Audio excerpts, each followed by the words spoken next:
The cleaning lady's son answered a call from Germany. He was only 12 years old. He shouldn't have been in that place. He was just waiting for his mother to finish her shift. Minutes later, the tech mogul's biggest contract was safe, and that changed everything. Sarah adjusted her gloves for the third time before leaving the house. It wasn't nervousness without reason. The extra day shift always went badly. At night, she passed almost invisibly. During the day, everything was more exposed. The stairs, the demands, the risk. Leo watched his mother in silence, sitting at the small kitchen table with his school bag resting between his feet. 12 years old, too much stillness for his age. He held a worn-out notebook, one of those that didn't draw anyone's attention, nor did he want it to. "It's just for today," Sarah said without looking at her son. The usual cleaner was off sick, and they'd asked for a reinforcement. "Is there an important meeting there?" Leo nodded. He didn't ask anything. He had already learned that questions didn't pay overdue bills. The company's corporate tower loomed impressively from a distance. Tall glass panels, a mirrored facade. People rushed in, as if time there was more valuable than anywhere else in the city. Sarah took a deep breath before crossing the revolving door. In the reception area, the air conditioning was too cold. The security guard asked for her ID badge, verified her name, and only then noticed Leo. "He'll stay with me," Sarah said quickly before he could speak. The man frowned. "He can't wander around. Make him stay in a corner and not touch anything." Sarah thanked him more than necessary. Leo didn't say a word. The lift ascended in silence to the staff services floor. When the doors opened, the atmosphere was already different. People walking fast, tense voices, coffee cups piled on makeshift tables. It wasn't a normal day. "Stay there." Sarah pointed to a chair against the corridor wall. "Don't get up. Don't talk to anyone." Leo sat obediently, rested his school bag on his lap, and opened his notebook more out of habit than desire. The pages were filled with simple notes, loose words, some short phrases that no one there would recognize. They were in German, the language Grandma Elsie had taught him since he was little. Sarah pushed the cleaning trolley carefully, trying not to make noise. Still, a woman in high heels hurried past and shot her a harsh look. "This isn't cleaning time," she complained without stopping. "Excuse me," Sarah replied, lowering her head. Across the corridor, a large glass-walled room drew attention. Inside, well-dressed men and women spoke in low but urgent tones. One of them paced back and forth, phone in hand, his expression grim. Mr. Alistair Finch didn't shout. He didn't need to. His presence did the work for him. "Today cannot go wrong," he said dryly. "If this contract falls through, the repercussions will be severe." No one responded, they just nodded. Sarah was cleaning the floor near the closed door when she heard fragmented words escaping the room. Germany. Confirmation. Deadline. She didn't understand the context, but she felt the weight. The kind of weight that makes the air feel denser. Leo heard it too. Not everything, just enough to perceive that something serious was at stake. He lowered his eyes to his notebook again, running his fingers over a pencil-written word, almost erased, something his grandmother used to repeat at home with a heavy accent and a sad smile. Leo slowly closed his notebook. The cleaning trolley made a louder noise as it passed over a floor joint. "Could you be more careful?" someone complained from further down the corridor. "Yes, sir," Sarah replied, flustered. Her body felt tense. Any mistake there seemed larger than it actually was. Any misstep could cost her the shift or her job. An executive came out of the meeting room talking on the phone, his face flushed, and almost bumped into Leo. He stopped when he saw him sitting there. "Is this a creche now?" he commented loudly, eliciting uncomfortable giggles from those passing by. Sarah heard, pretending not to. Leo felt his face burn, but he didn't react. He just lowered his head. Inside the room, tension mounted. Papers were scattered, people talking at the same time, someone saying time was running out. Mr. Finch banged the table once. "If no one can fix this, then nothing else matters. No more discussions." The silence that followed was heavy. Sarah then received a quick order. "I need you to clean that support area now. There's going to be movement there." She nodded and pushed the trolley towards the indicated space, near the most important rooms. Leo rose from the chair and followed a few steps behind, as his mother had taught him early on, without drawing attention, without taking up space. The corridor seemed smaller there, narrower, more watched. The air carried a strange sensation, as if something was about to happen. Leo leaned against the wall, observing. Sarah cleaned quickly, her heart racing. Neither of them knew exactly what, but they both felt it. On that floor, something important, hung by a thread, and they were right in the middle of it. even without being seen. The executive floor seemed to breathe poorly that morning. The air conditioning was working, but no one seemed comfortable. Coffee cups accumulated on untouched tables. Lit screens displayed graphs and numbers that no one had time to calmly analyze. The clock on the wall advanced cruelly. Mr. Alistair Finch entered the meeting room without greeting anyone, took off his jacket, left it on the chair, and rested his hands on the glass table. "Let's go again," he said directly. "I want this presentation perfect before the call." No one responded. They simply began to move. An analyst opened the slides. Another executive reorganized printed documents. A third adjusted the projector as if that would solve anything. The problem wasn't the material. It was the time. "The German company has already postponed twice," Mr. Finch continued. "Today is the final confirmation. Either we close this, or they'll look for another partner." "The interpreter?" someone asked cautiously. Mr. Finch shot a hard glance. "He said he'd be available," said. It wasn't the same as his. Everyone there knew it, but no one dared to say it aloud. Outside the room, Sarah cleaned the floor with quick movements. The trolley squeaked softly, but it seemed too loud in that tense environment. She wiped with the cloth and pretended not to listen, but voices penetrated the glass. "Is the margin correct? If they question the clause, we're exposed. Legal has already reviewed this." Sarah didn't understand the terms, but she recognized the tone. It was the same tone as when money ran short, when the wrong choice cost dearly. Leo watched from a distance. Leaning against the wall, he felt that this was not an ordinary day. The people there didn't speak loudly, but they spoke with urgency, as if any delay could bring down something too big to be rebuilt. An executive rushed out of the room with his phone to his ear. "I don't need it now," he said, trying to control his voice. "It's today. It can't be later." He hung up, frustrated, and went back inside. "The interpreter isn't answering," he reported in a low but audible voice. "Mr." Finch closed his eyes for a second, just one. When he opened them, his expression was even sterner. "I don't care why," he said. "Get someone. We could try a third-party service," suggested a woman sitting at the back. "I already tried," another replied. "The main office is out of service." An uncomfortable silence settled. "Then improvise," Mr. Finch said. "You knew last week this call was going to happen." "We know English." Someone tried. Mr. Finch tilted his head impatiently. "They don't want English. They want clarity, and they want it in German." From the corridor, Sarah moved away from the door a little. She didn't want to seem curious. She didn't want to seem present. She just needed to finish her work. "You're making too much noise," a man complained as he passed her, pointing at the trolley. "Excuse me," Sarah said once more. Leo clenched his fists inside his school bag, saying nothing. In the room, tension increased as time passed. Someone opened a recent email and read it aloud, translating roughly. "They say they need to confirm today, or they'll close the process." Mr. Finch leaned on the table again. "Listen closely," he said in a firm voice. "If this contract falls through, it won't just be a number on a report. There will be redundancies. There will be repercussions." No one moved. "I won't repeat myself," he completed. Outside, Sarah felt her stomach clench. That phrase wasn't spoken for her, but it hit just as hard. Redundancies, repercussions, words she knew too well. An executive ran down the corridor, almost colliding with Leo. He didn't even apologize. Leo shrank a little further against the wall. "Mum," he called softly. "Not now," Sarah replied without looking. Leo slowly opened his notebook, not to study, just to calm himself. He ran his eyes over some handwritten words, memories of afternoons spent at Grandma's house. Familiar sounds, intonations that didn't match this building, but insisted on existing. In the room, someone tested the phone's speaker. The sound echoed down the corridor for a few seconds before being turned off. "When they call, someone will have to answer," Mr. Finch said. "And quickly." "But who?" the tense analyst asked. Mr. Finch took a deep breath. "I don't know," he replied, "but someone will have to sort it out." Outside, Sarah continued pushing the trolley. Leo got up and followed her in silence. The corridor seemed even narrower there, quieter, as if the entire building was waiting for something to happen. Leo stopped near the wall, hugging his school bag. His heart beat fast, without him knowing exactly why. Inside the room, Mr. Finch looked at the clock. "They'll call any moment," he said. No one responded. The problem was set, and no one there seemed ready to solve it. The sound of the phone cut through the air of the room like an alarm. It wasn't loud, but it was insistent.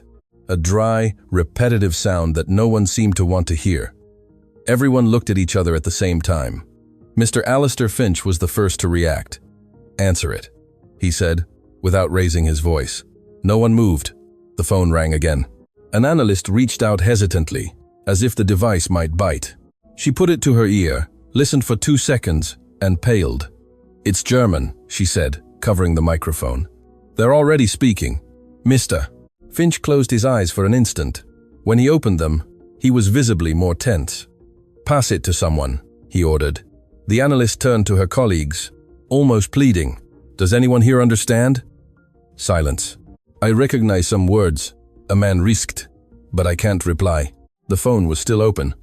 On the other end, the voice spoke quickly, without patience. "Hang up," someone suggested in a panic. Mr. Finch slammed his hand on the table. "No," he said. "If we hang up, it's over." In the corridor, Sarah pushed the cleaning trolley towards the support area, indicated minutes before. She tried to move quickly, but nervousness made her clumsy. Every step seemed out of rhythm with that place. Leo walked a few steps behind, as always. He observed more than he walked. The sound of the voice permeated the glass of the room and reached the corridor, muffled. It wasn't possible to understand everything, but the tone was clear. Irritated, tired, definitive. Leo slowed his pace. The executive spoke again, now in English, with the phone still to her ear. "He's asking something I'm not quite catching," she said, almost whispering. "He's asking what exactly is missing for the contract," Mr. Finch said dryly. She tried. "Excuse me," she began in English. The response came immediately harsher. She pulled the phone away from her ear. "He said something about not wanting English," she explained. "Mr." Finch ran a hand over his face and asked about the interpreter, though he already knew the answer. Still not answering, someone replied. The executive tried to keep the call alive, repeating vague phrases, asking for a moment. While the seconds ticked by in the corridor, Leo stopped completely. The sound of the voice on the other end now came through the improvised speaker, accidentally activated when the executive tried to change a setting. Leo understood a complete sentence, then another. His heart raced. "Mom," he called softly. Sarah turned immediately, startled. "Not now, Leo." But the boy wasn't looking at his mother. He was looking towards the meeting room. "He's saying he's going to hang up," he murmured. Unaware, he spoke louder than he intended. Sarah felt the floor disappear. "Leo, be quiet," she whispered, almost in a panic, but someone in the room heard. "What?" asked one of the executives, opening the glass door. "Who said that?" Leo swallowed, feeling all eyes fall on him at once. "It was him," another asked, frowning. "The cleaner's son." Sarah dropped the cloth into the trolley. "Excuse me," she said quickly. "He doesn't know what he's saying." "Yes, I do," Leo replied in a thin voice. He said, "Hang up." The silence that followed was different from all the others that day. It wasn't tension. It was strangeness. Mr. Finch approached the door, observing the boy as if he hadn't been there before. "Do you understand German?" he asked directly. Leo hesitated, looking at his mother. Sarah was pale. "A little," he replied. "I learned it with my grandma." "This isn't a game," an executive said. "We're talking about a multi-million-pound contract." "I know," Leo replied, lowering his eyes. "That's why I spoke." The phone was still open. The voice on the other end repeated something with increasing impatience. The executive held the device with both hands, unsure what to do. "Answer that," Mr. Finch said suddenly. It wasn't a gentle request, it was a tired command. The executive extended the phone in his direction, but Mr. Finch didn't take it. He looked at Leo. "You said you understand. Speak." "What is he saying now?" Leo took a deep breath. "He's asking if there's anyone there who speaks German," he replied. "And if not, he's going to hang up." One of the executives let out a nervous laugh. "This is absurd." Mr. Finch didn't laugh. The phone made a small click on the other end. The call threatened to drop.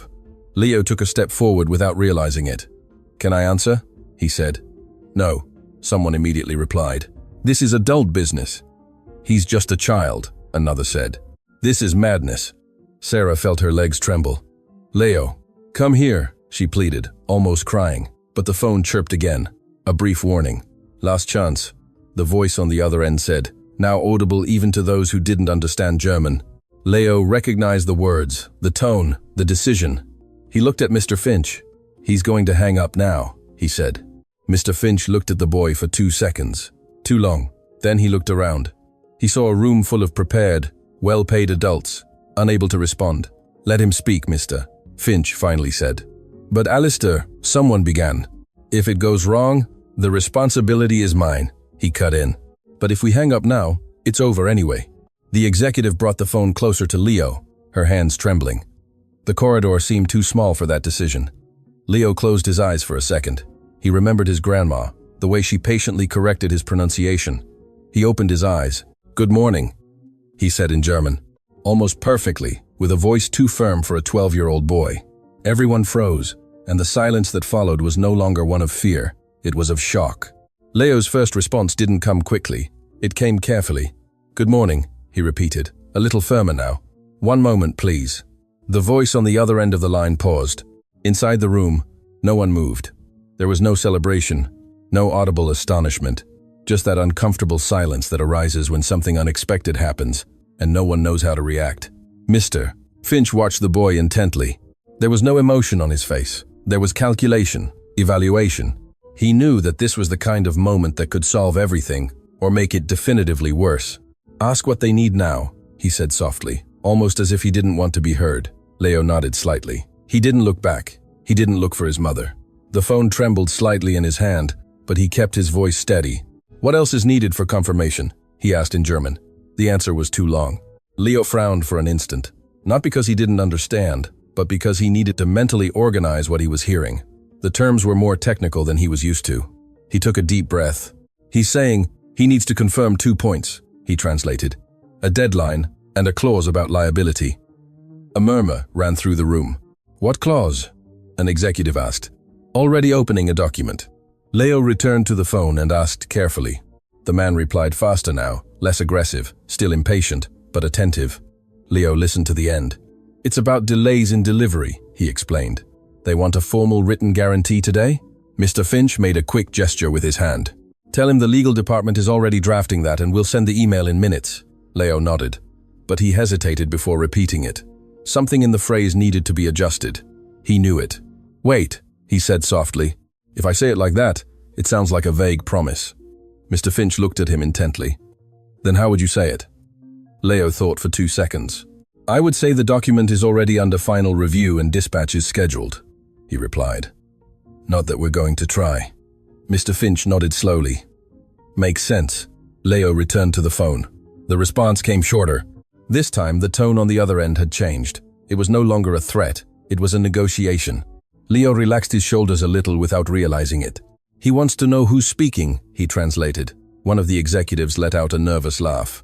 "Tell him it's someone began," Mr. Finch interrupted. "Tell him your first name." Leo swallowed. "My name is Leo," he said. There was a pause. The response came softer than before. "He asked if I'm responsible for the negotiation," he translated, confused. Mr. Finch took a step closer. "Tell him you're assisting the responsible team," he guided. Leo repeated, choosing his words carefully. The man replied with something he didn't immediately understand. A word slipped. Leo closed his eyes for a second. "Could you repeat, please?" he asked in German. A little slower. The entire room held its breath. The repetition came clearer. Leo understood. "He wants the name of who signs the contract," he said, looking at Mr. Finch. "Me," he replied without hesitation. Leo informed him. The conversation continued for a few more minutes. They weren't long, but they seemed eternal to those watching from outside. Leo didn't give speeches. He didn't try to impress. He just answered, translated, confirmed.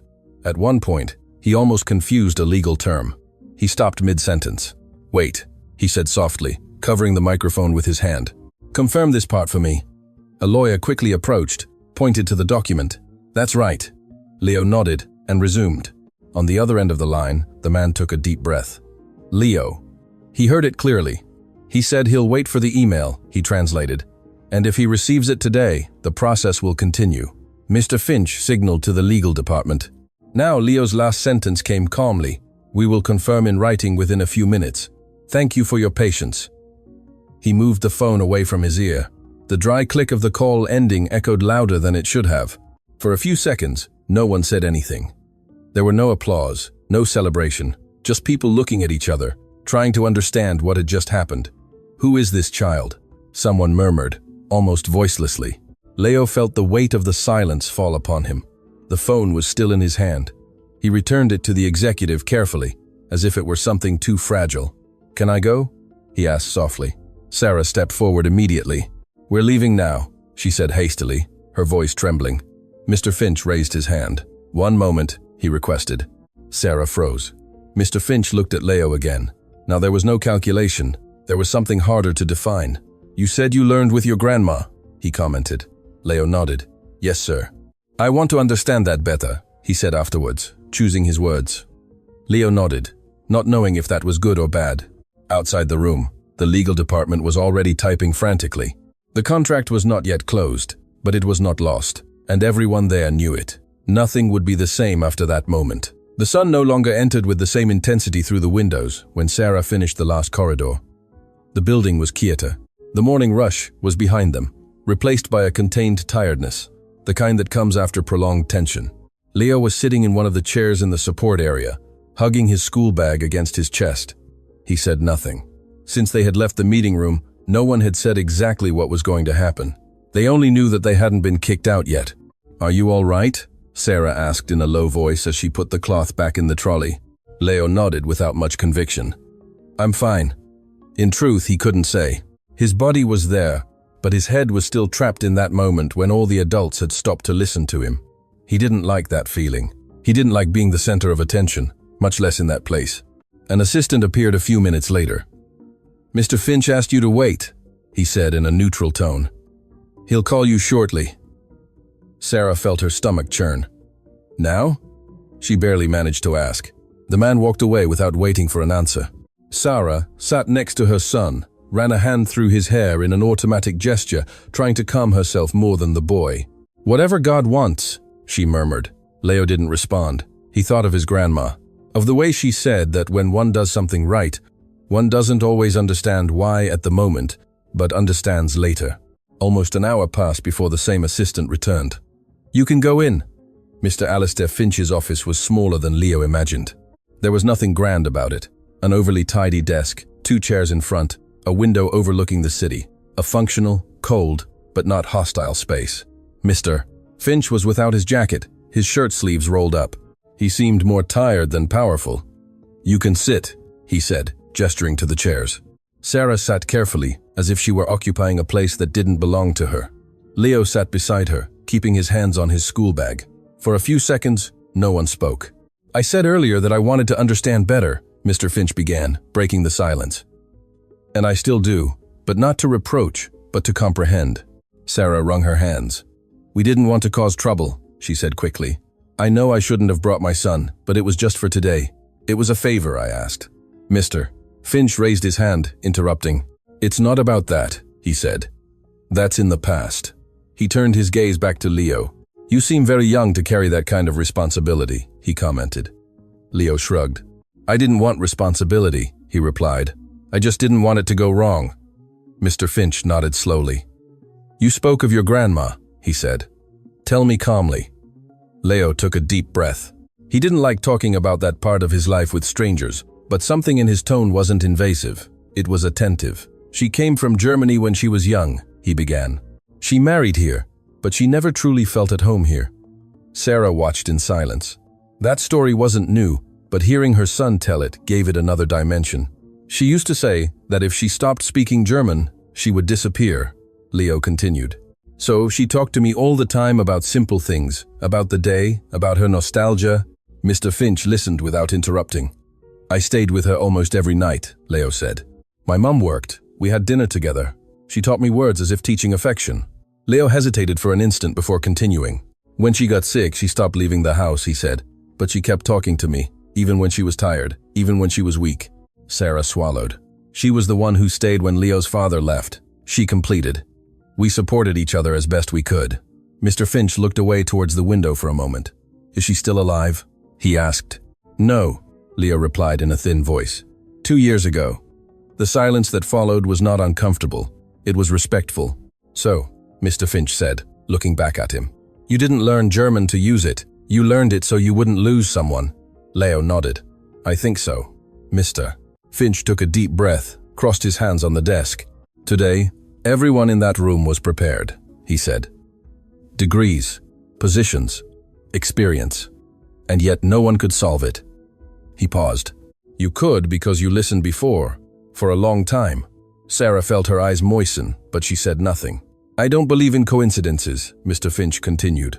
I believe in contexts, and your context is harsh. He leaned back in his chair. I still need to finish some things today, he said. But I want to make one thing clear. Sarah stiffened.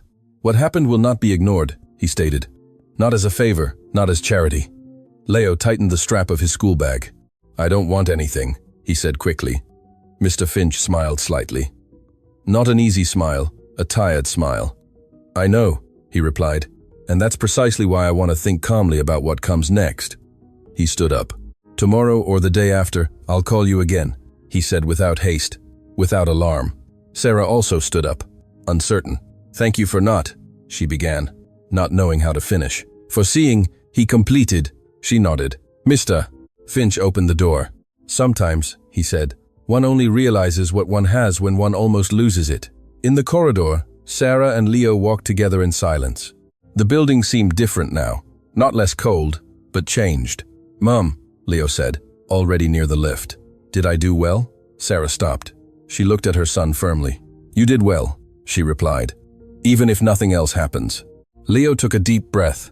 He didn't know what would come next, but for the first time since earlier, he didn't feel afraid of what he had done. The next morning, the company awoke differently, not calmer, just less chaotic. The crisis had not been forgotten, but it had been contained. The German contract still required adjustments, revisions, signatures. Nothing was officially closed. Still, no one spoke of collapse anymore. Mr. Alistair Finch arrived early, before most. He entered the building without lengthy greetings, as he always did. But something about him was off-pattern. It wasn't anxiety, it was discomfort. He walked straight past reception and up to his office. He took his mobile phone from his pocket and reread the email sent the previous evening. The confirmation from the German partners was objective, without praise, without enthusiasm, just professional. That's how it worked in the real world. It always had. Still, Mr. Finch couldn't get an image out of his head. A boy sitting in a corridor holding an old school bag, while well-prepared adults faltered in the face of a problem too simple to be ignored. He closed his laptop with more force than he intended. Shortly after, he called the legal department, asked for the report, reviewed details, confirmed that everything was being done on schedule. When he finished, he rested his elbows on his desk and stayed there motionless for a few seconds. It wasn't common for him. Sarah arrived for her extra shift at the usual time. She didn't comment on anything to anyone. She put on her uniform, took the trolley, and began work as if nothing had happened. That was how she survived, not creating expectations. But the stairs had changed. An executive nodded to her. A man made space in the corridor without complaining. Small gestures, nothing explicit, yet different. Sarah noticed it. She pretended not to notice. Leo wasn't there that day. School had resumed. His notebook was now on a simple desk in a common classroom, while his mother traversed corridors that until yesterday seemed unreachable. Mid-morning, Mr. Finch left his office and walked the floor. He didn't announce his presence. He just observed. He saw focused executives, others tense, some oblivious. He passed by the support area, where the previous day Sarah had pushed the trolley with too much haste. He stopped there for an instant. "Sarah," he called. She turned immediately, her heart accelerating. "Yes, sir." Mr. Finch noticed the reflex. That wasn't respect, it was trained fear. "Can you come with me for a minute?" he asked. Sarah hesitated just long enough to drop the cloth. Of course. They walked to a small room away from the main area. It wasn't a meeting room. It was almost a little-used secondary office. "Sit down," Mr. Finch said, gesturing to the chair. Sarah sat carefully. "I won't take up much of your time," he began. "I just need to clarify a few things." She remained silent. "Yesterday," Mr. Finch said, "you apologized several times before anyone said anything." Sarah clasped her hands in her lap. "It's habit," she replied. "One learns to anticipate." Mr. Finch remained silent for a few seconds. "Why did you bring your son?" he asked, without harshness. Sarah took a deep breath. "Because I had no choice," she replied. "The school was closed. I needed the extra shift, and I needed to keep my job." "Mr. Finch nodded slowly. "You knew that could cost you your job." "I know," she said, "but sometimes the risk already exists, even if one doesn't choose it." The answer hung in the air. You never spoke of what your son knows, Mr. Finch commented. I never thought it mattered, Sarah replied. Not for this kind of place. Mr. Finch leaned back in his chair. This kind of place, he repeated. That's what bothers me. He leaned forward slightly. Yesterday, a room full of professionals got stuck, he said. Not due to incompetence, but due to structure, due to habit, due to assuming that certain resources always come from the same places. Sarah didn't respond. Your son didn't save a contract, Mr. Finch continued. He saved a conversation because he listened before, because he wasn't afraid to seem small. Sarah felt her eyes burn, but she maintained her composure. It wasn't luck, he said. It was character and attentiveness. Mr. Finch stood up. I'm not going to pretend this didn't happen, he stated, and I'm not going to turn it into a spectacle either. He walked to the door, then turned back to her. I know I already said it, but I want you and your son to come back here another day, calmly, outside of your shift, to talk properly. Sarah's stomach tightened. If it's for, she began. It's not dismissal, he cut in, nor a warning. She looked at him suspiciously. I need to think, Mr. Finch continued.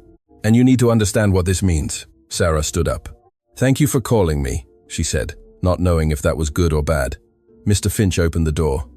Sometimes, he said, a company needs to be confronted to remember who is within it. Sarah left the room with a heavy but different heart. Not relieved, not hopeful, just attentive. At the end of her shift, she called Leo. He wants to talk to us again, she said. Is it a good thing? Her son asked from the other end.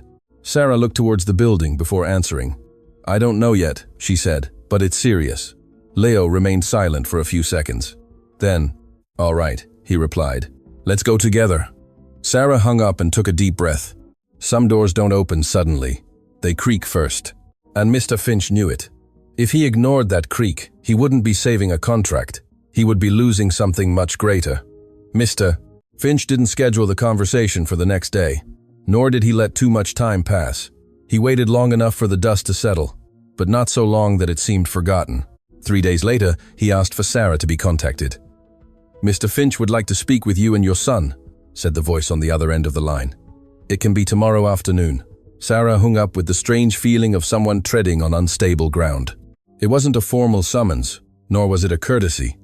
It was something in between, and that kept her on alert.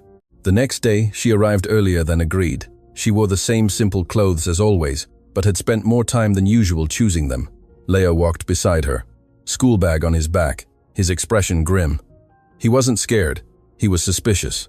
They were led to a smaller room, away from the main meeting areas and busier corridors.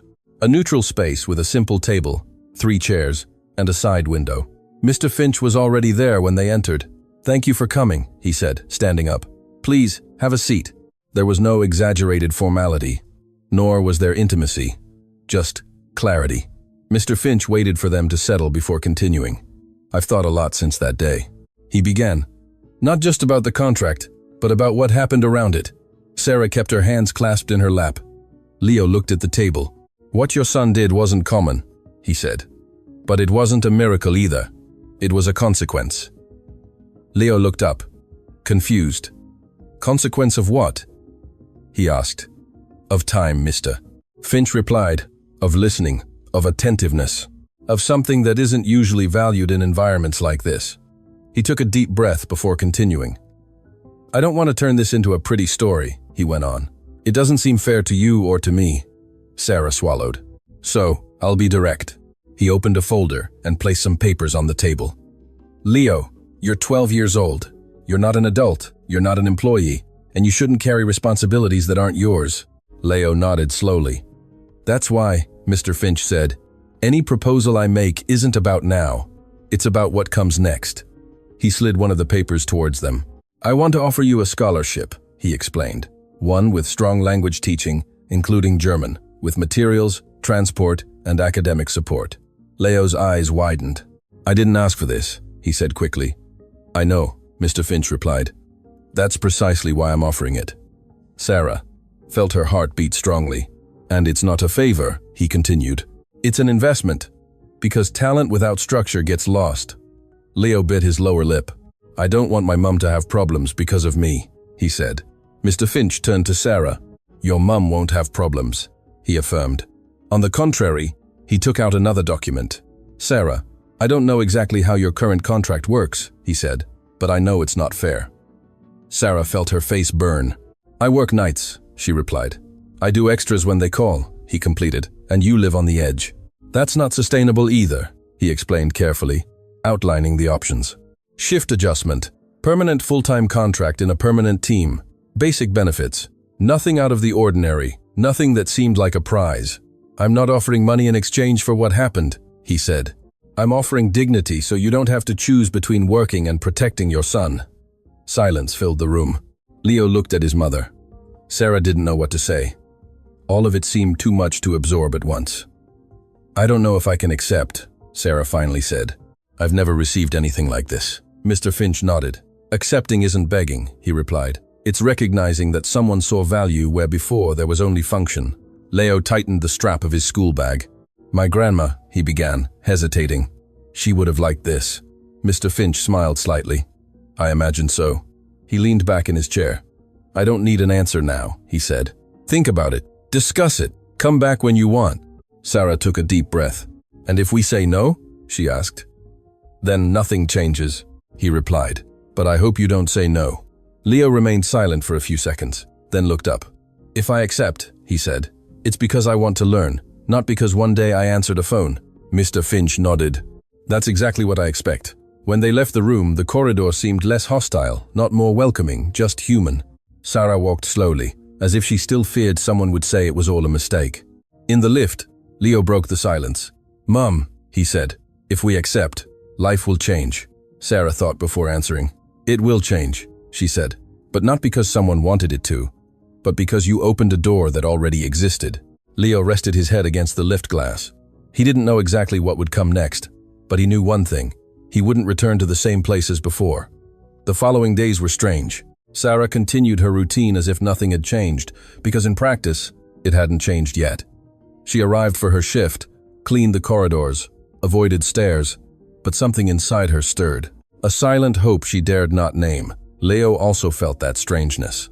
At school, his classmates talked about everyday things, video games, TV series, unimportant gossip. And he felt he carried something different. Now it wasn't pride, it was a weight. The weight of having done something important without having planned it. One afternoon, when Sarah arrived home after her shift, she found Leo sitting on the sofa with his notebook open. But he wasn't writing. He was just looking at the pages. What's wrong? She asked, putting her bag on the table. Leo took a moment to reply. I was thinking about Grandma, he said, about everything she taught me. Sarah sat beside him. She'd be proud. Leo nodded. But I don't know if I deserve all this. Sarah looked at him intently. It's not about deserving, Leo. It's about taking advantage of the opportunity. He lowered his gaze. I'm afraid of disappointing. Sarah ran a hand through her son's hair.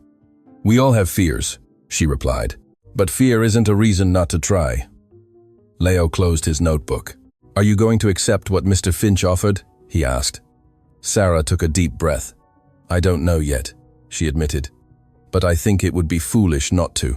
Then, let's do it, Leo said. Together, Sarah smiled. Together, she repeated.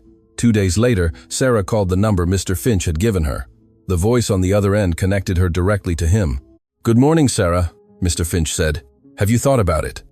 Yes, she replied. We want to accept. There was a brief pause on the other end. I'm glad to hear that, he said. I'll start organizing everything. Can you come on Monday? Yes, sir, Sarah replied. When she hung up, she felt her hands tremble. Not from fear, but from something akin to hope. Leo was in his room when she entered. It's done, she said. We accepted. Leo looked up. And now? Now, Sarah said. We start anew. The weekend passed slowly. Sarah tried to remain calm, but anxiety dominated her. She cleaned the house more than necessary, organized things that were already organized. She cooked with more attention than usual. Leo, for his part, spent hours rereading his notebook. His grandma's words seemed more alive now, more real, as if she were there guiding him. On Sunday night, Sarah sat with Leo at the kitchen table. I want you to know something, she said. What's coming won't be easy. Leo nodded. I know. There will be people who think we don't deserve this, she continued. That it was luck, that it was a fluke. Leo looked at her intently. And what do you think? Sarah smiled slightly. I think we've worked hard all our lives, and this isn't a gift, it's recognition. Leo nodded. Then, all right. Monday arrived with a strange clarity. The sky was clear, the air fresh. Sarah dressed more carefully than usual. Not elegant clothes, just clean, ironed, dignified. Leo also prepared himself. He put his notebook in his school bag, as he always did. He didn't know if he would need it, but it gave him security to carry it. They arrived at the building before the agreed time. The security guard recognized them this time. "Good morning," he said with a brief smile. Sarah nodded, surprised. "Good morning." They went up to Mr. Finch's office floor. This time, there was no tension in the air, only expectation. When they entered, Mr. Finch was already waiting for them. He had several documents on his desk, all organized with precision. "Have a seat," he said. "We'll review everything calmly." They spent the next hour going over details. The school for Leo, the contract change for Sarah, the benefits, the schedules, the responsibilities. Everything was explained clearly, without fine print, without tricks. "Do you have any questions?" Mr. Finch asked at the end. Sarah hesitated before speaking. "Why are you doing this?" she asked. "Really?" Mr. Finch leaned back in his chair. "Because that day I realized something," he replied. "This company has resources, it has trained people, it has structure, but we almost lost everything because we didn't know how to see what we had in front of us." He looked at Leo. "Your son didn't just solve a problem. He showed me that talent is everywhere. We just sometimes don't look for it in the right places." Sarah felt her eyes moisten. "Thank you," she simply said. Mr. Finch nodded. "Don't thank me yet. The real work starts now." Leo looked at the documents on the table. "When do I start at the new school?" he asked. "Next week," Mr. Finch replied. "They're already aware of your arrival." Leo nodded, feeling the weight of reality. It was real. It was happening. Sarah signed the papers with a trembling hand. Each signature seemed to close one chapter and open another. When she finished, Mr. Finch extended his hand. "Welcome to the permanent team," he said. Sarah shook his hand, feeling for the first time in a long time that she wasn't invisible. Leo also signed the scholarship documents. His signature was small, shaky, but it was there. When they left the office, the world seemed different. Nothing had changed on the street, in the building, in the city, but something inside them was different. In the lift, Sarah hugged her son. "We did it," she whispered. Leo nodded against his mother's shoulder. "We did it," he repeated.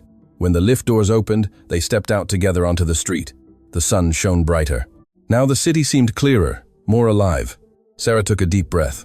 For the first time in years, she wasn't afraid of tomorrow. Leo walked beside her, school bag on his back, looking ahead. He didn't know exactly what awaited him, but he knew he wasn't alone, and that was enough. That night, Sarah called her sister to tell her everything. The conversation lasted over an hour. There were tears, laughter, disbelief. When she hung up, Sarah sat on the sofa and looked around. The house was the same, small, modest, with walls that needed painting, but now it seemed different. It seemed like a starting point, not a limit. Leo was in his room writing in his notebook, not words in German this time, but thoughts in English. Reflections on what had happened, on what was to come. He wrote about his grandma, about how she had given him something without knowing it. Not just a language, but the ability to listen, to pay attention, to not be afraid. He closed the notebook and put it in his school bag. Tomorrow would be the beginning of something new, and he was ready. Leo's first week at the new school was harder than he had imagined. Not because the classes were complicated, but because everything was different. The corridors were wider, the classrooms had better lighting, the desks didn't creak when you sat down. Even the smell was different, a mixture of new books and expensive cleaning products. Leo arrived on the first day with the worn school bag he had used for years. Sarah had wanted to buy him a new one, but he refused.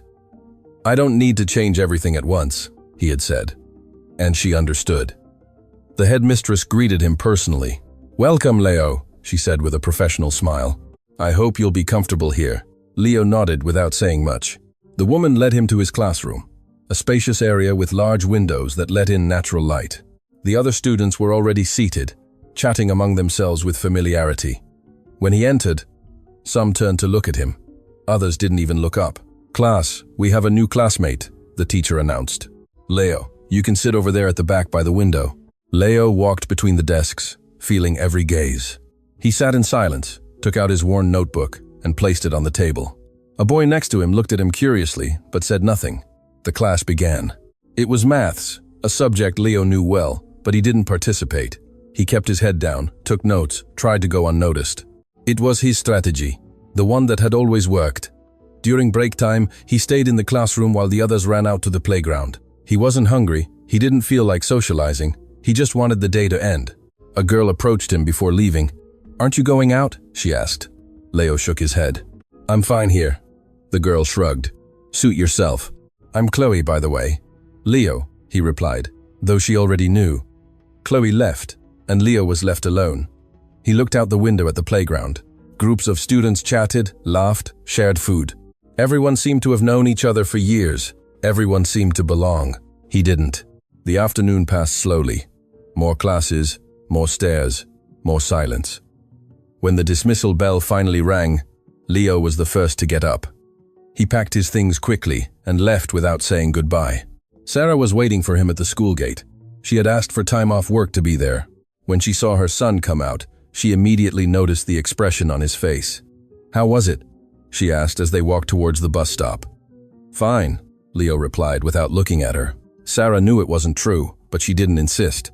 Give him time, she thought. He just needs time.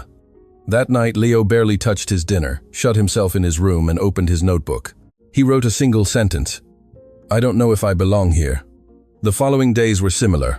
Leo attended classes, paid attention, did his homework, but he didn't talk to anyone, didn't ask questions, didn't raise his hand, even when he knew the answers. The teachers began to notice. In the staff room, they commented on the new boy, who was intelligent but too quiet. "We should talk to him," one suggested. "Give him time," another replied. "It's normal for him to be nervous." But Sarah couldn't rest easy. She saw her son close himself off more each day. She saw how he came home with the same empty expression, how he pretended everything was fine when it clearly wasn't. One night after dinner, she sat in front of him. "Leo, we need to talk," she said. He looked up from his notebook. "About what?" "About school. About how you really feel." Leo sighed. "I'm fine, Mom." "Don't lie to me," Sarah said firmly. "I know you. I know when something's bothering you." Leo lowered his gaze.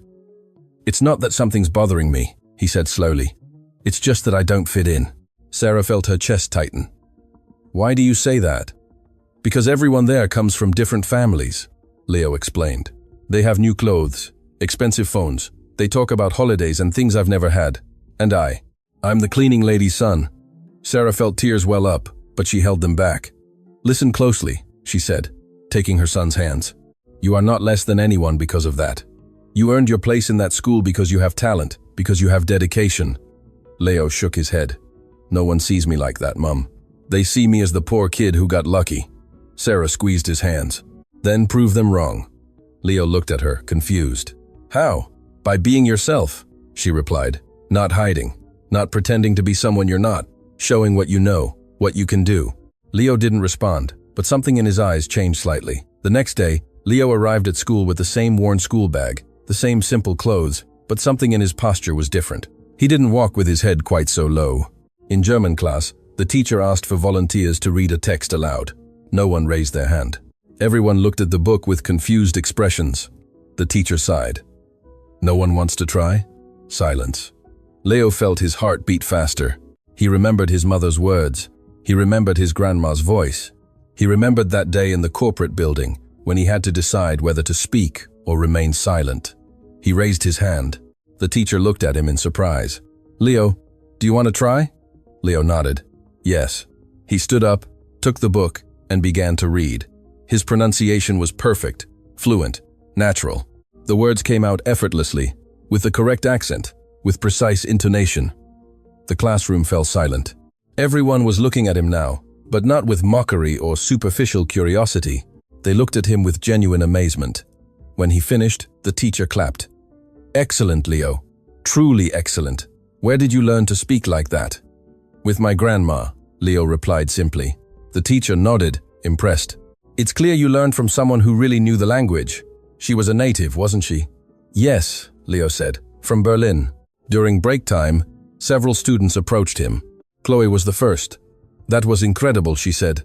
"Seriously, you speak German that well?" Leo shrugged. "Yeah, I suppose. Can you teach me?" she asked. I'm failing that class. Leo hesitated. I'm not a teacher, he said. But you speak better than the teacher, she insisted. Please. Leo looked around. Other students also seemed interested. All right, he finally said. I can help you. Chloe smiled. Thanks. Let's have lunch together. Leo nodded. Sure. For the first time since he had arrived at that school, he didn't eat lunch alone. He sat with Chloe and 2 other students who also had difficulties with German. They talked about the class, about the teacher, about homework. It wasn't a magical transformation. Leo still felt out of place in many respects, but it was a start. That afternoon, when Sarah picked him up, she immediately noticed the change. Leo wasn't smiling broadly, but he also didn't have that empty expression of the previous days. How was today? She asked. Better, Leo replied. Much better. Sarah smiled. I'm glad to hear that. On the bus ride home, Leo told her about the German class, about how he had read aloud, about how the other students had approached him. Sarah listened with a full heart. This was the son she knew, the one who wasn't afraid to show what he knew, the one who helped without expecting anything in return. When they arrived home, Leo took out his notebook and crossed out the sentence he had written days before. I don't know if I belong here. Below it, he wrote a new one. I'm still finding my place, but I will find it. The following weeks brought more changes. Leo began to participate more in class, not only in German, but in all subjects. The teachers noticed his intelligence, his dedication, his analytical ability. In maths, he solved a problem no one else had been able to. In history, he gave a presentation on German immigration to the UK that impressed the entire class. In literature, he wrote an essay on the importance of preserving mother tongues that the teacher read aloud as an example. Little by little, Leo stopped being the new boy to simply become Leo, the brilliant student, the classmate willing to help, the one who spoke German as if he had been born there. But not everything was easy. There were moments of doubt. Days when he felt exhausted by the effort of constantly demonstrating his worth. Nights when he wondered if it would ever be enough. One afternoon, after a particularly difficult exam, he came home quieter than usual. Sarah noticed it immediately. What happened? She asked. Leo dropped his school bag on the sofa. Nothing, he said. I'm just tired. Sarah sat beside him. It's more than that, Leo sighed. Sometimes I feel like I have to be perfect, he admitted, as if any mistake will confirm what some people think, that I shouldn't be here. Sarah took his face in her hands. Listen closely, she said, looking into his eyes. You don't have to be perfect. No one is. All you have to do is your best, and you're already doing that. Leo felt tears well up. It's hard, Mum. I know, she replied. But look at everything you've already achieved. Look how far you've come. Leo nodded, letting the tears fall. Sarah hugged him tightly, letting him vent. When they separated, Leo wiped his face. Thanks, Mum. Always, she replied. That night, Leo wrote a long reflection in his notebook about pressure, about expectations, about the fear of failure, but also about gratitude, about opportunities, about his mother's love and his grandma's memory. He ended with a sentence he would repeat to himself on difficult days. I don't need to be perfect. I just need to be authentic. At the end of the first month, the school organized a cultural presentation. Each student had to share something about their heritage or interests. Many chose elaborate presentations with videos and music. Leo chose something simpler. He stood in front of the class and recited a poem in German that his grandma used to tell him. He recited it slowly, with emotion, his voice breaking slightly in some parts. When he finished, there was a profound silence. Then, applause. Chloe approached him afterwards. That was beautiful, she said, her eyes shining. Your grandma would be proud. Leo smiled. I hope so. That afternoon, when Sarah came to pick him up, Leo ran to her with a genuine smile. Mum, he said, I think I've finally found my place. Sarah hugged him tightly. You always had it, she replied. You just needed time to see it. They walked together to the bus stop, talking about the day, about the presentation, about plans for the weekend. For the first time in a long time, both felt at peace. The road hadn't been easy. There would still be challenges ahead. But now they knew something fundamental. They weren't alone, and that made all the difference. While Leo adapted to his new school reality, Sarah faced her own transformation. The shift from night to day had been more significant than she imagined, not only for the recovered sleep hours but for everything it represented. For the first time in years, she could walk through the company's corridors in daylight. She could see the faces of the people with whom she shared the building. She could feel that she existed, not just as a shadow that passed at night cleaning up what others dirtied. But the transition wasn't simple. On her first day on the fixed shift, Sarah arrived at the building with a mix of nervousness and hope. The security guard greeted her differently this time. "Good morning, Sarah," he said, using her name. "You have your new ID badge at reception." Sarah nodded, still unaccustomed to being recognized. "Thank you." At reception, a woman handed her the new ID. "This is permanent," she explained. "You no longer need to renew it every month." Sarah took the card with trembling hands. It was a small thing, but for her, it meant stability. It meant she wasn't temporary, that they couldn't dismiss her from one day to the next without reason. She went up to the services floor where she would now be based. Her supervisor was waiting for her there, a middle-aged man named Peter, who had been with the company for 20 years. "Welcome to the team, Sarah," he said, extending his hand. "We're going to work well together." Sarah shook his hand. "Thank you for the opportunity."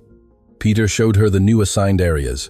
He explained the schedules, routines, expectations. Everything was more organized than before, more structured. It was no longer a matter of showing up when called and doing what was urgent. Now there was a plan, a system, a rhythm. "You'll notice that we work differently here," Peter said as they walked. "It's not just about cleaning, it's about maintaining, anticipating, caring for the spaces." Sarah listened attentively, absorbing every word. "I understand. And another thing," he continued, "here we all treat each other with respect. No matter the role, no matter the position, we are a team." Sarah felt something loosen in her chest, something that had been tight for so long she no longer noticed it. It was the constant fear, the always being on alert, the expecting mistreatment as normal. "Thank you," she simply said, because she couldn't find other words. The first few days were for adaptation. Sarah met her new colleagues, 3 other members of the cleaning team who worked the same hours, 2 women and a man, all with years of experience. At first, they were cautious with her. They knew she had arrived differently, that her story was unique, but Sarah didn't expect special treatment. She worked hard, arrived early, stayed until everything was completed. One of her colleagues, a woman named Debbie, approached her after the first week. "You work well," she commented as they organized the trolleys. "You don't wait for others to do your part." Sarah shrugged. "That's how I was taught." Debbie smiled. "It shows. By the way, some of us grab coffee before the shift. If you want to join, you're welcome." Sarah felt something warm expand in her chest. "I'd like that," she replied. It was a simple gesture, a casual invitation, but for Sarah, it meant acceptance. It meant she wasn't just the one Mr. Finch helped, but another colleague. The mornings began to have a new rhythm. Sarah woke up early, prepared breakfast for Leo, walked him to the bus stop, and then took her own to work. She arrived 15 minutes before her shift. She had coffee with Debbie and the others, chatting about everyday things. It was a normal life. And for Sarah, who had never really had a normal life, that was extraordinary. But not everything was easy. There were still stares, still whispers. "That's the woman they're talking about," Sarah heard one day as she passed down a corridor. "The one the boss helped." "Yes," another voice replied. "Because of the son who saved the German contract." Sarah tightened her grip on the trolley handle and kept walking. She didn't stop, didn't look back, but the words resonated. That night, while having dinner with Leo, he noticed her silence. "Are you all right, Mum?" he asked. Sarah nodded, just tired, but Leo knew her too well. "It's more than that," Sarah sighed. "Sometimes I hear what people say," she admitted, "about us, about how we got here." Leo put down his fork. "What do they say? That it was luck? That it was a favor? That it's not by merit?" Sarah explained. "And even though I know it's not true, sometimes words weigh heavily." Leo looked at his mother with a maturity that didn't match his 12 years. "You know what I learned at school?" he said. "That people will always have opinions, but the only thing that matters is what you know about yourself." Sarah smiled with watery eyes. "When did you get so wise?" "When I had a mum who taught me not to give up," he replied.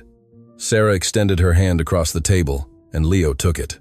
Both remained that way for a moment, in silence, reminding each other that they weren't alone. Days turned into weeks. Sarah began to feel more comfortable in her new role. She knew the spaces better, anticipated needs, worked efficiently. Peter regularly complimented her on her performance. One day, while cleaning near the executive offices, she saw Mr. Finch leaving a meeting. He noticed her and approached. "Sarah, how are you doing?" he asked. Well, sir, she replied. Thank you. Mr. Finch shook his head. Don't thank me. You earned this. Sarah nodded, but something in her expression made Mr. Finch pause. Is something wrong? He asked. Sarah hesitated before answering. Sometimes I wonder if people think I don't deserve to be here, she admitted, that it was just because Leo helped that day. Mr. Finch looked at her intently. And what do you think? Sarah took a deep breath. I think I've worked all my life, that I've been responsible, dedicated, that I've never been off without reason, that I deserve stability as much as anyone. Exactly, Mr. Finch said. And if anyone thinks differently, that's their problem, not yours. Sarah felt something strengthen within her. You're right. Mr. Finch nodded. Keep working as you are. The results speak for themselves. When he walked away, Sarah stood for a moment. Then she returned to her work, but now with her back a little straighter, her head a little higher. That afternoon, Debbie invited her to lunch with the team in the staff cafeteria. It was the first time Sarah had entered there as a permanent employee. Before, when she did sporadic night shifts, she ate alone in a corner, quickly, without drawing attention. Now she sat at a table with her colleagues, chatting, laughing. They talked about their families, their weekend plans, their everyday concerns. My daughter wants a dog, Debbie said, but we live in a small flat. Mine wants to go to a concert, another commented. But tickets are so expensive. Sarah listened more than she spoke, but she felt part of something. It was a new, warm, comforting feeling. And your son? Debbie asked. How's he doing at the new school? Sarah smiled. Well, he had a tough start, but now he's finding his place. He's a good lad. He is, commented Peter, who had joined the table. I saw him that day of the call. He has grit. Sarah nodded proudly. He does. When lunch ended, Sarah returned to her work feeling different. Not just grateful for the opportunity, but deserving of it. It wasn't charity. It wasn't a favor. It was recognition of years of hard work, silent dedication, of never having given up. At the end of the day, as she put her things in her assigned locker, another symbol of permanence, Sarah looked at herself in the small mirror she had stuck inside. The woman looking back had wrinkles of tiredness, rough hands from years of hard work, but also brighter eyes than before, a firmer posture. She was the same woman who had entered the building months ago, nervous and scared, expecting to be invisible. But now she saw herself, and that changed everything. Weeks turned into months. Sarah's routine became natural, automatic. She knew every corner of the building, every difficult stain, every detail that required special attention. But more importantly, she knew the people. She learned the names of the executives who rushed past. She knew who took black coffee and who preferred it with milk. She knew which offices remained tidy and which were always a mess. And something curious began to happen. People started to greet her. It wasn't universal.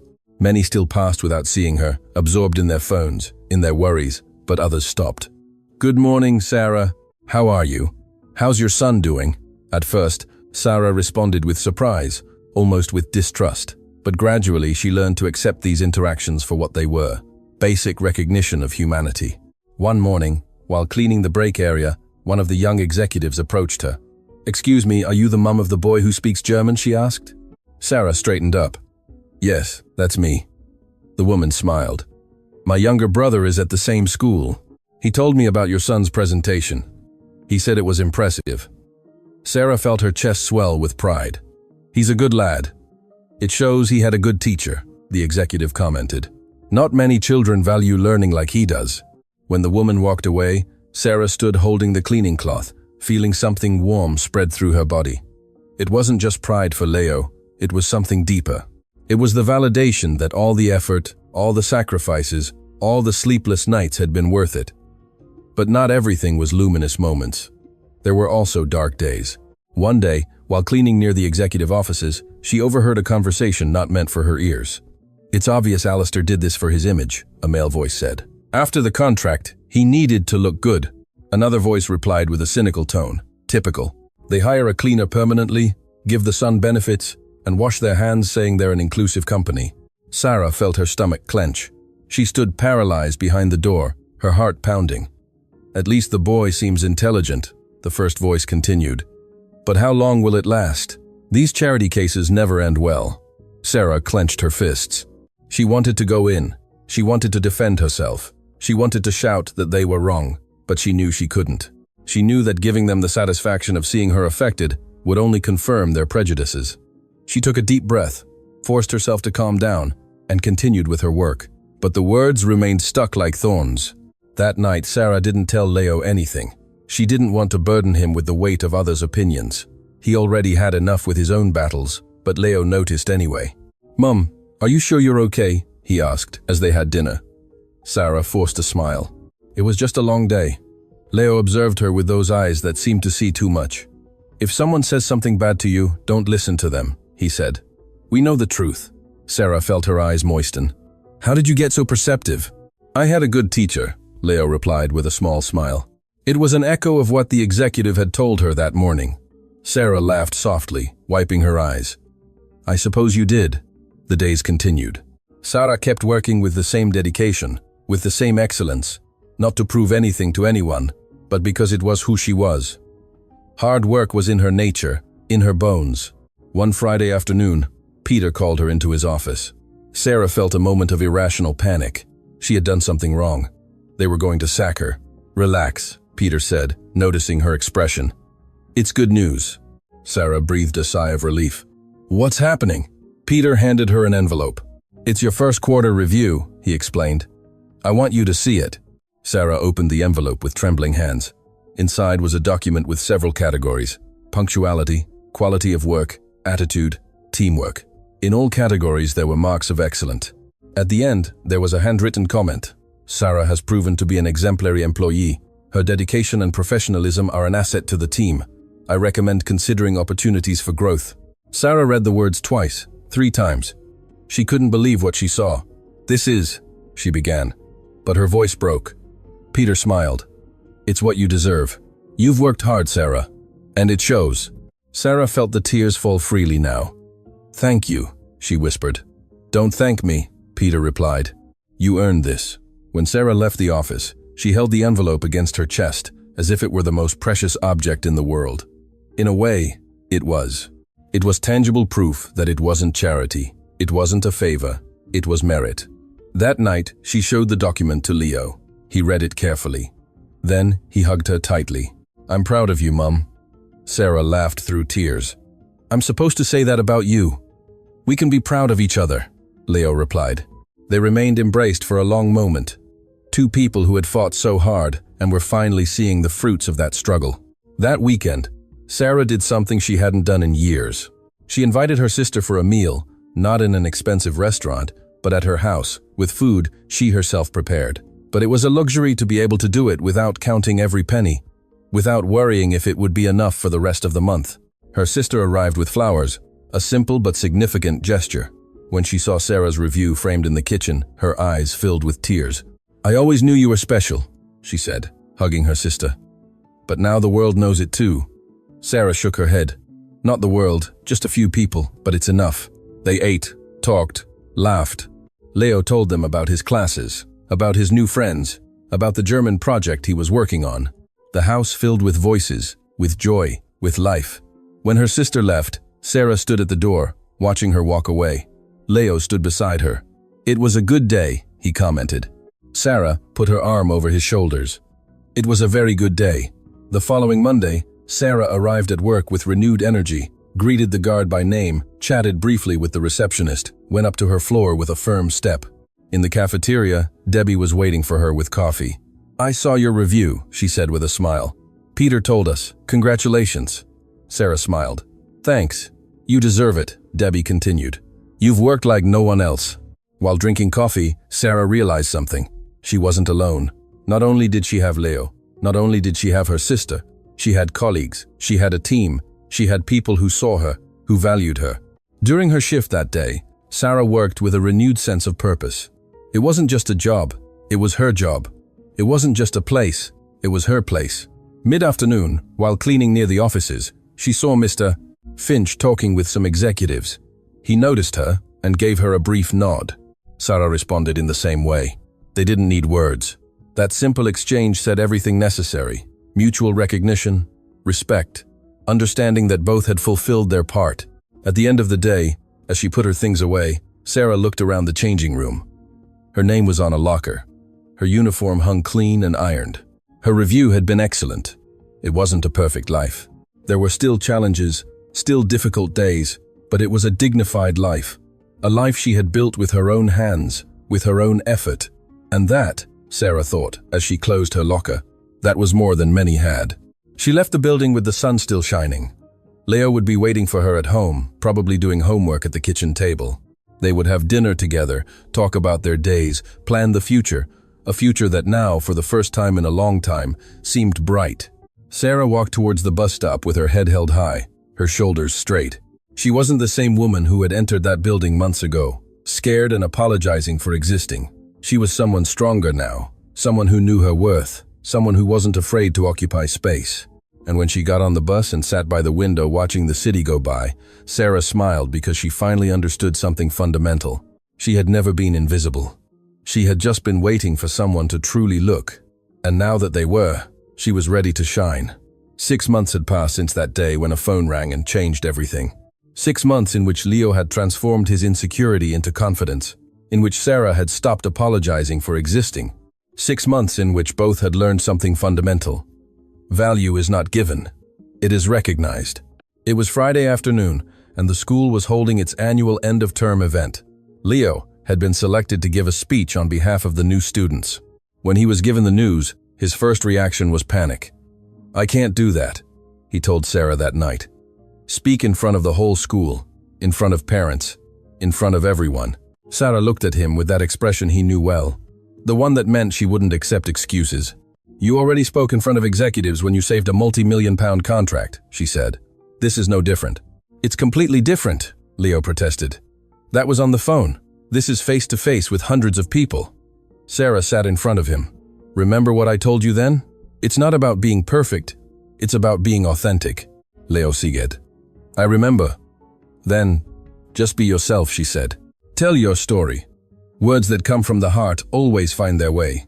Over the next few days, Leo worked on his speech. He wrote version after version, each one different from the last. Some were too formal, others too casual. Nothing felt right. One night, as he struggled with the words, Sarah entered his room. "Can I see?" she asked.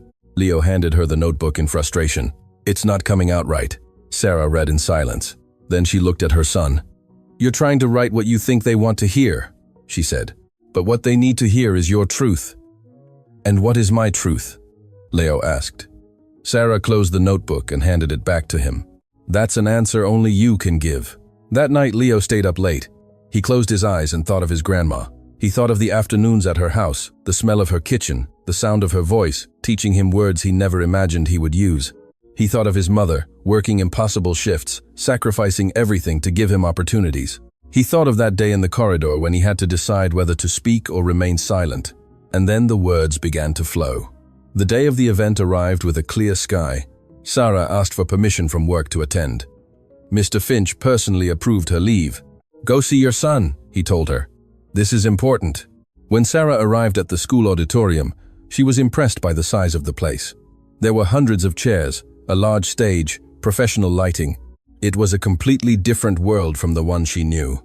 She sat in one of the middle rows, among other well-dressed parents who talked about holidays and universities.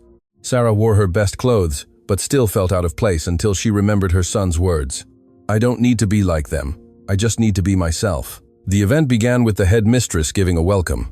Then there were musical performances, academic awards, sports prizes. Sarah applauded politely, but her heart beat faster as the moment for Leo's speech approached. Finally, the headmistress announced, "And now I would like to invite to the stage one of our new students, who will share some reflections with us, Leo Davies." Sarah felt her heart jump to her throat. She saw her son walk onto the stage with measured steps. He wore a simple but clean shirt, trousers she had carefully ironed that morning. They weren't expensive clothes, but they were dignified. Leo stood in front of the microphone. For a moment, he seemed to freeze. Sarah could see the panic in his eyes as he looked at the sea of faces in front of him. But then Leo took a deep breath and began to speak. "Good afternoon.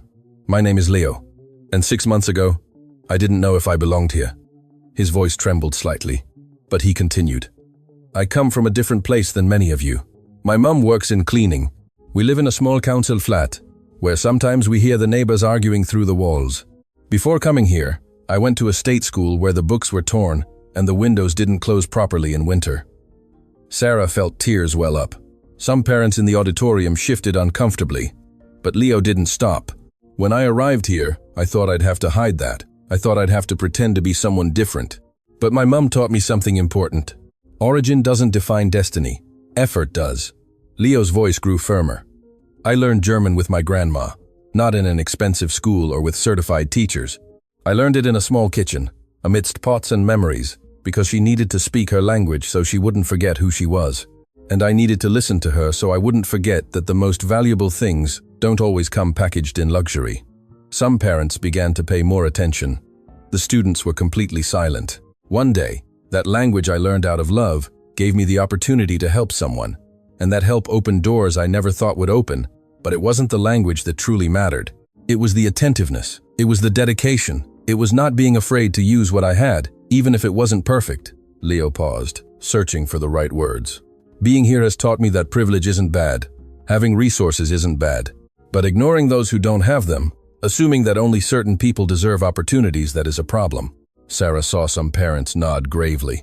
I'm not here to make anyone feel guilty, Leo continued. I'm here to remind you that talent exists everywhere. Intelligence exists everywhere. Dedication exists everywhere. But opportunity does not. His voice was now clear, strong, with no trace of fear.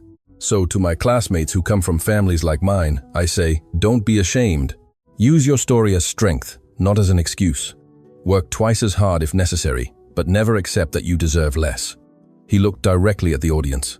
And to those who have more, I ask, don't look away. Don't assume that people in humble jobs are invisible.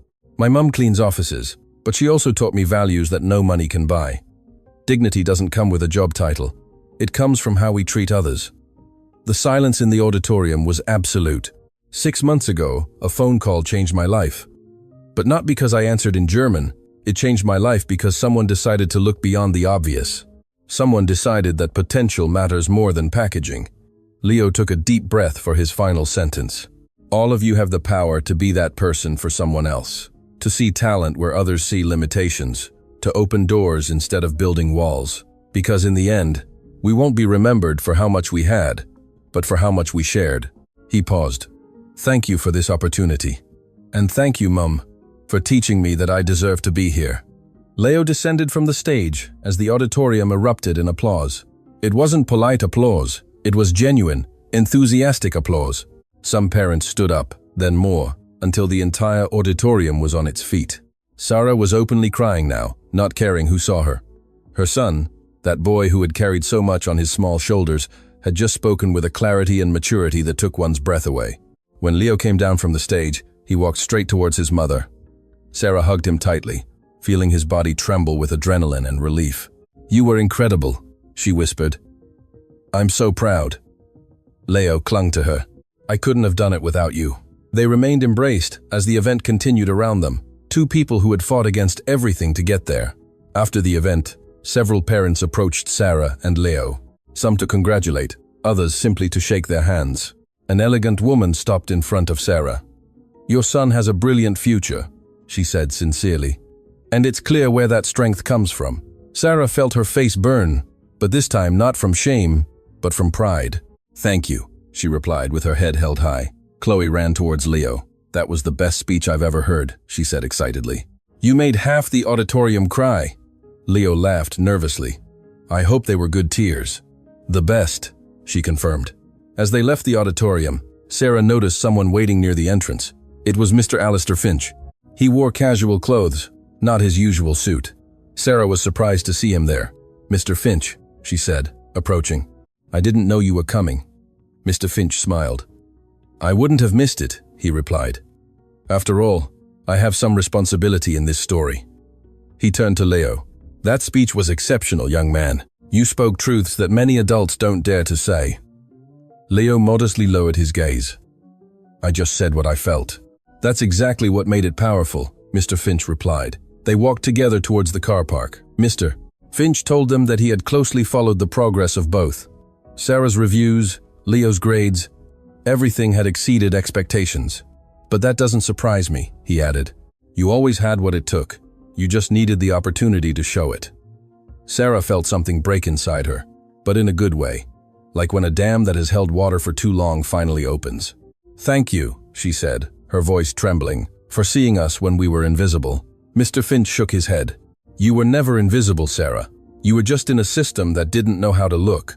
That's the system that needs to change, isn't it?" They said goodbye with a handshake. But before leaving, Mr. Finch turned one last time.